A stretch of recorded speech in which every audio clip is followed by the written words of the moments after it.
Black Friday Karen wants to push and shove, so I do some pushing of my own. On mobile, so sorry for any typos or grammatical errors. This occurred at a large chain sporting goods store on Black Friday. Before the sale began, shoppers had been lining up in front of tables covered with cloth, in order to get the doorbuster items underneath. The bell sounds and the cloth is lifted.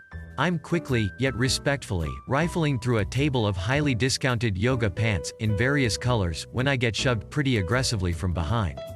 I ignore it and continue what I'm doing. Another shove, this time a screechy voice calls out, "Make some room or move your ass." Now, keep in mind, the table is very large, so it's not like I was hoarding prime real estate all for myself. Karen just wanted in and didn't care who she had to run over to get it. Rather than make a scene, I wedged against another shopper, allowing her some room to slide closer. I had the last pair of size medium black pants on the table draped over my arm, looking through sizes of another color when I felt the pants gets pulled off my arm. I looked up and of course, it's Karen, so I said, "Hey, those are mine," and grab onto them, to which she replies, with an obnoxious smirk, "Not until you pay for them," and started pulling them, trying to get them out of my hands. At this point I know it's only going to go downhill, so rather than be on the 6 o'clock news for fighting on Black Friday, I cut my losses and decided to leave the table. My husband, who had been watching from a spot about 20 feet away, was half laughing as he saw me retreat empty-handed and defeated. "Cheer up," he said, and pushed a shopping cart toward me filled nearly to the top. "Here you go." Wouldn't you know, my amazing husband had commandeered the pushy woman's cart while she was busy digging through yoga pants. We smiled at each other and I happily rolled her cart, and all her other Black Friday finds to the other end of the store, then turned her purse into customer service on my way out of the door. Lady with bad attitude taps my bumper? I'll devalue your car. On any other occasion, and there have been several. When a person not paying attention has bumped me while driving, as long as there is no damage to my car, I've let it go. I don't call anyone. I don't go fishing for compensation. I take a pic of the plate and insurance, then get back on the road. This time, an older woman tried to turn right from the left-hand lane of an intersection. I honked when I knew she was about to hit me, then she tapped my rear driver tire well with the front PAX quarter panel of her brand new car. We pull over and immediately she's a cranky ass old lady, slamming doors and hollering like it's all my fault. I take a photo of her plate, then a photo of the intersection. I ask for photo of her insurance and offer her mine. She gives me a receipt from where she just got the insurance from, dated an hour ago. She snatched it back from my hand because I'm taking enough pictures. I decide that's all I need and leave and go home. I also decided this time to call her insurance and make a claim.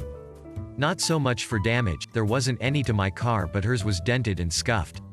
Hell, I know I'm not getting anything out of this except sweet satisfaction that I've devalued her car and raised her insurance rates. Stuck in bumper-to-bumper traffic, entitled B cuts people off. So this morning, traffic is totally backed up due to a fender bender at a construction zone. Karen decides to blast by everyone in the left-hand only turn lane and force her way in up front. She has an older Ford SUV, covered in dents and road rash. Lots of middle fingers and horns express their displeasure at her move. She ends up right next to me. I hatch my evil plan. I roll down my window and honk at her.